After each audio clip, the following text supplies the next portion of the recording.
नमस्कार मित्रों, कक्षा 12 अर्थशास्त्र के नई विषय वस्तु के साथ आज आपका स्वागत है। और जो विषय वस्तु आज हमने ली है उसका नाम है पूर्ण प्रतियोगी बाजार। पर इस पूर्ण प्रतियोगी बाजार को बाद में पढ़ेंगे, पहले इसमें पढ़ेंगे कि बाजार क्या होता है, बाजार के प्रकार क्या हैं और इस विभिन्न जो प्रकार हैं इसके क्षेत्र के आधार पर, वस्तुओं के आधार पर, बिक्री के आधार पर, समय के आधार पर, इन सब का हम अध्ययन करेंगे। तो पहली चीज़ जो आती है इसमें बाजार क्या है। बाजार का जो अर्थ हम लेते हैं, सामान्यतः लिया जाता है, उसका मतलब है कि वह जगह जहाँ पर क्रेता और विक्रेता, क्रेता वस्तु खरीदता है और विक्रेता वस्तु बेचता है। तो जहाँ क्रेता और विक्रेता स्वतंत्र रूप से, प्रतिस्पर्धात्मक रूप से चीज़ें ले दे सकते हैं, है ना, उस जगह को हम बाज़ार कहते हैं। प्रत्येक गांव, कस्बे, है ना, हर जगह जो भी है, बड़ा कस्बा हो, छोटा कस्बा हो, वहाँ कोई ना कोई बाज़ार होता है, हम उसी को बाज़ार बोलते हैं। परंतु बदलते युग के साथ बाज़ार की परिभाषाएँ भी बदल गई है। वह संपूर्ण क्षेत्र जहाँ स्वतंत्र रूप से और प्रतिस्पर्धात्मक रूप से चीज़ों का लेन देन होता है, यानी क्रेता वस्तु खरीद सकता है और विक्रेता वस्तु को बेच सकता है, उसे हम बाज़ार कहते हैं। आज के युग में हम देखते हैं कि ऑनलाइन रूप से हम ऑनलाइन भी वस्तुओं का ऑर्डर दे सकते हैं और वो वस्तुएं हमारे घर पर आ जाती है। तो उसके लिए स्थान की सीमा नहीं रही। अब पहले स्थान की सीमा थी, अब स्थान की सीमा नहीं है। इसीलिए बाज़ार का वो अर्थ, जब वो संपूर्ण परिक्षेत्र इसमें शामिल हो गया, वो संपूर्ण चीज़ें इसमें शामिल होगी जहां हम वस्तुओं का क्रय विक्रय करते हैं। तो ऑनलाइन बाज़ार भी इसमें शामिल हो गया। अब पढ़ते हैं कि बाज़ार के प्रकार कितने हैं। बाज़ार के प्रकार को पढ़ना हो तो हम इसको विभिन्न भागों में पढ़ेंगे। पहला हम पढ़ते हैं क्षेत्र के आधार पर। जैसा कि नाम से स्पष्ट है, पहला हम पढ़ रहे हैं क्षेत्र के आधार पर, मतलब एरिया, कितना क्षेत्र है उसका। पहला है इसमें स्थानीय बाजार। जिस शहर में, जिस गांव में, जिस कस्बे में मैं रहता हूं, अगर उस कस्बे की बात करें तो वो मेरा स्थानीय बाजार है। ठीक है ना। जिस शहर में, जिस कस्बे में हम रहते हैं, तो स्थानीय बाजार का मतलब वो स्थान विशेष जहां मैं निवास करता हूं, वो मेरा स्थानीय बाजार कहलाता है। अगर सीमाएं क्षेत्र को बड़ा करें तो उसके बाद दूसरा आता है प्रादेशिक बाजार। प्रादेशिक बाजार का मतलब वह संपूर्ण क्षेत्र जो पूरे प्रदेश में आ जाता है। मतलब पूरे प्रदेश में, जैसे राजस्थान है तो राजस्थान का जो बाजार है वो राजस्थान की जो चीज़ें हैं, जैसे मारवाड़ी पगड़ी है और राजस्थान की जो भी चीज़ें हैं वो सब मिल जाए वहाँ पर, तो उसको हम कहते हैं प्रादेशिक बाजार। कि जब राष्ट्रीय स्तर पर बाजार लगता है तो उसमें अलग अलग प्रदेश के बाजार लगे होते हैं। उसमें राजस्थान का अगर बाजार लगा है तो वहाँ राजस्थान संबंधी जो चीज़ें राजस्थान में बनती है और राजस्थान के में प्रसिद्ध है बनी हुई चीज़ें, वो सब प्रदेश के बाजार के लिए, जो राजस्थान की राजस्थान में मिलेगी, गुजरात की गुजरात के जो बाज़ार है उसमें मिलेगी, है ना। ऐसे ही जो दूसरे प्रदेश हैं, जैसे दिल्ली है, दिल्ली का प्रदेश माल मिलेगा वहाँ पे। तो ये प्रदेश का मतलब है प्रदेश में जो वस्तुएं प्रसिद्ध है, वहाँ जो अच्छी बनती है, वो अगर उस एक स्थान विशेष मिल रही है तो हम उसको बोलते हैं प्रादेशिक बाजार। अब क्षेत्र को बड़ा करें, पहले हम स्थान विशेष पे थे, फिर हम प्रदेश में, राज्य में आ गए, फिर हम राष्ट्रीय स्तर पर आ चुके हैं। अब अगर हम पूरे राष्ट्रीय स्तर की बात करें पूरा, तो उसे बोलते हैं राष्ट्रीय बाजार। जहाँ सीमाएं प्रदेश की टूट चुकी है, जब पूरे राष्ट्र में व्यापार हो रहा है, तो उसे कहते हैं अपन राष्ट्रीय बाजार। मतलब जैसे अब हमारा देश भारत है तो भारत का जो बाजार है तो भारतीय बाजार। हम जैसे बाहर से वस्तु मंगाते हैं तो हम बोलते हैं कि ये वस्तु कहाँ की है, दुबई की है, ये वस्तु कहाँ की है, अमेरिका की है। तो हम उस वस्तु को उसके देश के नाम से जान रहे हैं। तो जब वस्तु उसके देश के नाम से बिकती है तो हम उसको बोलते हैं राष्ट्रीय बाजार, है ना। और अंतर्राष्ट्रीय बाजार में क्या, अंतर्राष्ट्रीय बाजार में सीमाएं और बढ़ चुकी है, जब पूरा विश्व सम्मिलित हो गया, जहाँ वस्तुओं का लेन देन, हाथ देखें जो ऑनलाइन मार्केट है वो पूरा अंतर्राष्ट्रीय बाजार है। किसी भी देश का व्यक्ति कहीं भी उस वस्तु को खरीद सकता है, उसको मिल जाएगी। तो वो अंतर्राष्ट्रीय बाजार है, क्योंकि वहाँ देशों की सीमाएं खत्म हो चुकी है, पूरे विश्व के स्तर पर लेन देन हो रहा है।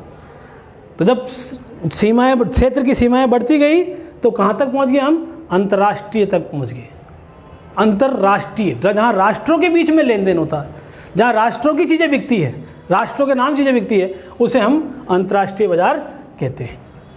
आजकल एक नई अवधारणा आई है, शॉपिंग मॉल। अब शॉपिंग मॉल ऐसी जगह है जहाँ विभिन्न सभी तरह की वस्तुएं मिलती है। वहाँ आप ज्वेलरी ले लो, वहाँ आप कपड़े ले लो, वहाँ खाने पीने की चीज़ें ले लो, वो सब वस्तुएं एक ही जगह मिल जाएगी। तो हम उसको बोलते हैं शॉपिंग मॉल, जहाँ पर वस्तुओं का क्रय विक्रय होता है। एक ही जगह जब सभी तरह की वस्तु मिल जाती है, एक ही इमारत के भीतर मिल जाती है, तो हम उसको कहते हैं शॉपिंग मॉल। अब हमने ये पढ़ा क्षेत्र के आधार पर, उसके बाद पढ़ते हैं वस्तुओं के आधार पर। वस्तुएं किस किस्म की है उसके आधार पर भी हम बाजार को विभिन्न भागों में बांट सकते हैं, जिसमें पहला हमारे पास है सामान्य बाजार। जैसा कि नाम से स्पष्ट है, सामान्य। तो सामान्य बाजार में सभी तरह की वस्तुएं मिलती है। जैसे आप किसी कस्बे के एक बाजार में घुसोगे तो उसमें सभी तरह के, उसमें कपड़े भी मिल जाएंगे, परचूनी सामान मिलेगा, आभूषण भी मिलेंगे, बर्तन भी मिलेंगे, मतलब सभी तरह की वस्तुएं जब एक ही जगह मिल जाती है तो हम क्या कहते हैं? उसे सामान्य बाजार कहते हैं। विशिष्ट बाजार, जैसा कि नाम से स्पष्ट है, विशिष्ट, जहाँ एक ही प्रकार की वस्तुएं मिलती है, एक ही प्रकार की चीज़ें मिलती है। जैसे अगर सब्जी मंडी जाएंगे तो वहाँ सब्जी मिलेगी हमको, फल मंडी जाएंगे तो फल मिलेंगे, है ना। ज्वेलरी मार्केट में जाएंगे तो वहाँ ज्वेलरी ही मिलेगी, कपड़ा मार्केट में जाएंगे तो वहाँ केवल कपड़ा मिलेगा। तो इसी वस्तु विशेष के आधार पर यदि कोई बाजार में क्रय विक्रय होता है तो हम उसको क्या कहते हैं? क्षेत्रीय बाजार कहते हैं। ठीक है ना। अब नमूने द्वारा बिक्री। नमूने द्वारा बिक्री का मतलब जहां कोई बाजार नहीं है, जो मार्केटिंग का आदमी है, जो एजेंट है, वो आता है आपके पास और विभिन्न तरह के नमूने देता है आपको कि साहब ये चीज़ भी मेरे पास है, ये भी है, ये भी है, कितनी चीज़ें मंगानी है आप मेरे को लिखा दीजिए, आप तक पहुंच जाएगी। तो वो क्या कर रहा है? वो एक ही बैग के अंदर विभिन्न प्रकार की वस्तुओं के नमूने लेकर घूम रहा है। तो वो नमूना आपको दिखाता है और उसके आधार पर वो आपके ऑर्डर लेता है और उसी आधार पर वो आपको सेल कर देता है। ठीक है, तो इसको बोलते हैं हम नमूने द्वारा बिक्री। श्रेणी द्वारा बिक्री। श्रेणी का मतलब यह है कि विभिन्न तरह की वस्तुओं को सरकार के द्वारा विभिन्न श्रेणियों में बांटा गया है और उनको प्रमाप दिया गया है, उनको एक स्टैंडर्ड रूप में एक मार्का दिया जाता है। जैसे हम इलेक्ट्रॉनिक वस्तुएं लेंगे तो हमें ISI मार्का की लगी वस्तुएं मिलेगी। तो ISI मार्का तो बाजार पे लिखा होता है, यहाँ ISI मार्का युक्त वस्तुएं मिलती है, तो श्रेणी के आधार पर मार्केट हो गया। फूड जो खाने की चीज़ें उसमें FSSAI इसकी मार्का लगा होता है। ज्वेलरी है, सोना है, चांदी है, उस पर हॉलमार्क लगा होता है। तो यहाँ हॉलमार्क के आभूषण मिलते हैं। तो श्रेणी के आधार पर जब मार्केट का विभाजन हो जाता है, मार्केट है, तो हम उसको कहते हैं श्रेणी के आधार पर बाजार। और फिर है बिक्री के आधार पर, कितनी मात्रा बिक रही है। खुदरा मार्केट वह मार्केट जहां बहुत कम मात्रा में वस्तुओं को हम खरीद सकते हैं, बेच सकते हैं। परचूनी दुकान पे अपन जाएंगे तो किलो, आधा किलो, पावर, जितनी भी चीज़ चाहिए हम ले सकते हैं, तो वो क्या है? खुदरा मार्केट है। और यदि हम थोक बाजार की बात करें तो वहाँ बड़ी मात्रा में वस्तुओं का क्रय विक्रय होता है, बड़ी मात्रा में, और बड़ी मात्रा में होता है इसीलिए वहाँ पर वस्तुओं की कीमतें भी थोड़ी कम होती हैं। तो ये थोक बाजार वह बाजार जहाँ वस्तुओं की बड़ी मात्रा में क्रय विक्रय होता है, उसे हम थोक बाजार कहते हैं। अब है समयानुसार वर्गीकरण, समय के हिसाब से बाजार का प्रकार। तो इसमें पहला है अति अल्पकालीन बाजार। अति अल्पकालीन, जहाँ अल्पकाल के आगे भी अति लगा है, ऐसा बहुत कम समय जहाँ हम वस्तुओं की पूर्ति को नहीं बढ़ा सकते, केवल उसकी मांग बढ़ सकती है, मांग कम हो ज़्यादा हो परंतु पूर्ति स्थिर रहती है। अति अल्पकालीन बाजार वह बाजार जहां वस्तुओं की पूर्ति स्थिर रहती है, पूर्ति मात्रा में कोई परिवर्तन नहीं किया जा सकता। जैसे आप इस चित्र के द्वारा हम समझ सकते हैं इसको। देखें, इसमें OY अक्ष पर हमने कीमत दिखाई है और O इस अक्ष पर क्या दिखाया हमने, मात्रा दिखाई है। तो अब जैसे आप देखें, जैसे ये है हमारे पास DD मांग वक्र है, D1 जब मांग बढ़ कर के किसी कारण से मांग एकदम किसी वस्तु की बढ़ जाती है तो हम इसको D1 ये मांग वक्र यहाँ से शिफ्ट होकर यहाँ आ जाएगा, बढ़ना। और यदि किसी कारण से उस वस्तु की मांग कम हो जाती है तो ये मांग वक्र DD से घट करके कहाँ जाता है, D2 पर आ जाता है। तो यहाँ मान लें शुरुआत में जब ये इसका क्या है, पूर्ति वक्र है जो स्थिर है, पूर्ति वक्र क्या है, स्थिर है। क्यों? क्योंकि अभी बताया इतना कम समय है कि हम उसकी पूर्ति को घटा बढ़ा नहीं सकते। ऐसे ये वह वस्तुएं हैं जो शीघ्रनाशी है, जो ख़त्म हो जाती है, जिसको ज़्यादा देर तक स्टोरेज नहीं कर सकते। जैसे अंडा, दूध, मछली बाज़ार, सब्जी है ना, सब्जी बाज़ार। तो यहाँ पर क्या है, शीघ्रनाशी वस्तुएं मिलती हैं। तो ये अति अल्पकालीन है, इसमें इसकी पूर्ति को हम नहीं बदल सकते। तो यहाँ हम देख सकते हैं, यहाँ अगर मांग वक्र DD है तो इनका, और ये पूर्ति वक्र है SQ, अति अल्पकालीन पूर्ति वक्र, तो इनका संतुलन बिंदु कहाँ है, E बिंदु पर। और इस पर संगत संतुलन मात्रा क्या है, OQ, साम्य मात्रा OQ मात्रा लेंगे। कीमत क्या है, OP, यानी OP कीमत पर OQ मात्रा की मांग है। ठीक है साहब। अब अगर ये मांग बढ़ के D1 हो जाती है तो हम देखते हैं जो P था वो कीमत OP से बढ़ करके OP1 हो चुकी है। पूर्ति मात्रा वही है और पूर्ति मात्रा वही है OQ। कीमत बढ़ रही है, अगर मांग बढ़ रही है तो कीमत बढ़ रही है। क्यों? क्योंकि पूर्ति तो है ही नहीं, पूर्ति तो उतनी है, पूर्ति नहीं बढ़ा सकते। और अगर किसी कारण से ये मांग कम हो जाती है, D2 हो जाती है, तो हम देखते हैं इसका जो संतुलन बिंदु है वो OP से कहाँ जाता है, OP2 तक आ जाता है। और साम्य बिंदु कहाँ आ जाता है, E2 पर आ जाता है। तो हमें अगर वक्र का विवरण करना हो तो हमें ये बताना है कि पूर्ति वक्र क्या है। एक साधारण बता रहा हूँ मैं आपको नियम। वक्र अगर हमें ध्यान है तो उसका कैसे हम उसका वर्णन कर सकते हैं। पहले देखें पूर्ति वक्र क्या है ये बताएं, फिर बताएं मांग वक्र क्या है, फिर बताएं संतुलन बिंदु क्या है, फिर बताएं इस संतुलन बिंदु पर संगत कीमत क्या है, OY अक्ष पर क्या आ रहा है, और फिर बताएं कि उस पर OX अक्ष पर उसकी संगत मांग मात्रा क्या है। तो ये सब चीज़ें हर बार आपको बतानी है, तो उससे आप इसका वर्णन कर सकते हैं। तो ये हमने अभी जो पढ़ा, ये पढ़ा अति अल्पकालीन बाजार। और फिर इसके बाद सेकंड नंबर का बाजार आता है अल्पकालीन बाजार। ये अल्पकालीन बाजार वह समय है यहाँ कुछ साधनों को हम बदल सकते हैं। इसीलिए अल्पकाल में स्थिर साधन और परिवर्ती साधन, दो तरह के साधन पाए जाते हैं, उत्पत्ति के साधन। तो इसमें कुछ साधनों को बदल करके हम इसका जो पूर्ति वक्र है वो SQ से बदल करके SPS कर लेते हैं। परिवर्ती साधनों में परिवर्तन के द्वारा हम पूर्ति मात्रा को बढ़ा घटा सकते हैं। तो यहाँ जो पहले SQ था, अब क्या आ गया, SPS। तो वही चीज़ है, पहले आप बताएंगे जो पहले जो था उसमें E0 संतुलन वक्र है, ये SQ अति अल्पकालीन पूर्ति वक्र है।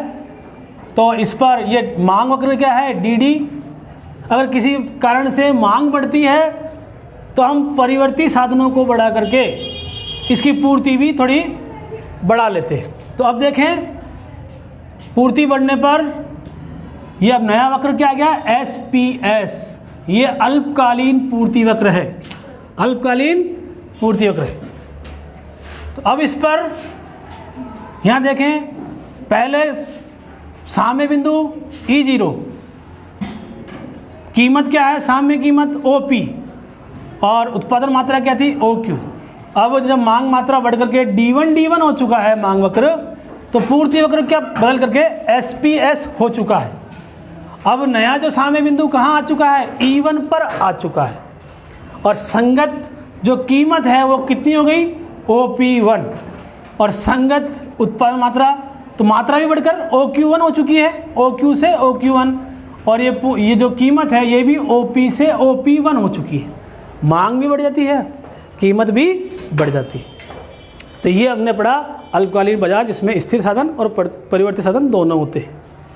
अब पढ़ते हैं हम दीर्घकालीन बाजार। दीर्घकालीन बाजार में दीर्घकालीन वह समय अवधि है जब हम सभी तरह के साधनों को बदल सकते हैं। यानी इसमें पूर्ति वक्र को हमारे पास इतना समय होता है कि हम पूर्ति को अपनी इच्छानुसार बदल सकें, मांग के हिसाब से पूर्ति को बदल सकें।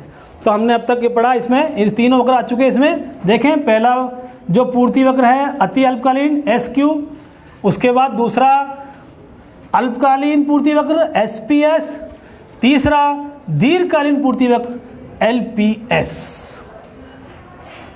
तो वर्णन वैसे ही करना है जैसे अब LPS अगर आ जाता है तो अब साम्य कीमत कहाँ है, हम चाहें तो उसी OP कीमत पर OQ मात्रा बेच सकते हैं। और अगर मांग वक्र भी बदल चुका है, हमने केवल अगर पूर्ति बढ़ाई है, मांग वक्र वही है, तो संतुलन बिंदु वही रहेगा।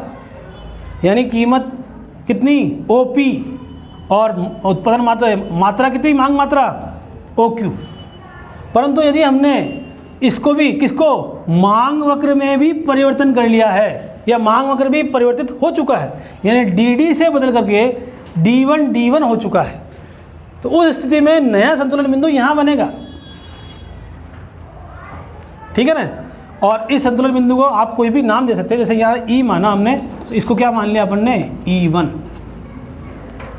तो E1 साम्य बिंदु पर LPS क्या है, दीर्घकालीन पूर्ति वक्र, और मांग वक्र क्या है, D1। इस पर ये मांग मात्रा कितनी हो चुकी है, OQ1, कीमत कितनी हो चुकी है, OP1।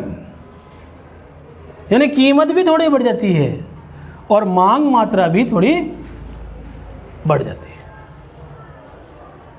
तो दीर्घकालीन बाजार वह बाजार है जिसमें सभी साधन परिवर्तनशील होते हैं। हम उसके मांग के हिसाब से उनको पूर्ति को घटा बढ़ा सकते हैं। तो इस तरह से हमने सभी का अध्ययन किया। एक अंतिम बचा है अति दीर्घकालीन बाजार।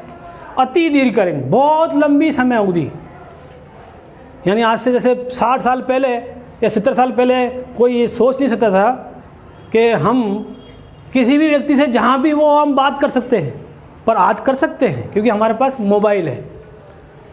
तो जब समय अवधि इतनी बड़ी होती है तो लोगों के पास नए आविष्कार, नई तरह के फैशन, है ना भाई, और नई तरह की आदतें और नई तरह की उनकी रुचि जागृत हो जाती है।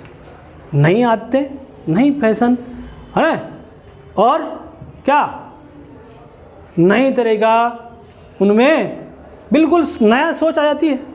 तो उसी हिसाब से वस्तु आ जाती है, नई तरह की वस्तुओं की डिमांड क्रिएट हो जाती है। तो उस ऐसी अवधि जिसमें बिल्कुल लोगों के फैशन, आदतें, रुचि, स्वभाव, सोच सब में बदल जाते हैं। इसलिए नई तरह की वस्तुओं, नए प्रकार की वस्तुओं की मांग खड़ी हो जाती है, मांग पैदा हो जाती है। तो उसे हम कहते हैं अति दीर्घकालीन बाजार। तो हमने आज इस पूर्ण प्रतियोगी बाजार के अध्याय के अंतर्गत इन सभी तरह के बाजारों का अध्ययन किया, जिसमें पहला था हमने क्षेत्र के आधार पर बाजार, इसमें स्थानीय बाजार, प्रादेशिक बाजार, राष्ट्रीय बाजार, अंतर्राष्ट्रीय बाजार, वस्तुओं के आधार पर सामान्य बाजार, विशिष्ट बाजार, नमूने द्वारा बिक्री, श्रेणी द्वारा बिक्री, बिक्री के आधार पर खुदरा बाजार, थोक बाजार, समय के हिसाब से अति अल्पकालीन, अल्पकालीन, दीर्घकालीन और अति दीर्घकालीन। तो इनका अध्ययन किया। अगली विषय वस्तु को अगली कड़ी में लेकर आएंगे आपके लिए। और फिर अंतिम बात वही चीज़, लाइक करें, अधिक से अधिक शेयर करें ताकि अधिक से अधिक लोगों तक ये बात पहुँचे, और सब्सक्राइब करें। इसी के साथ धन्यवाद।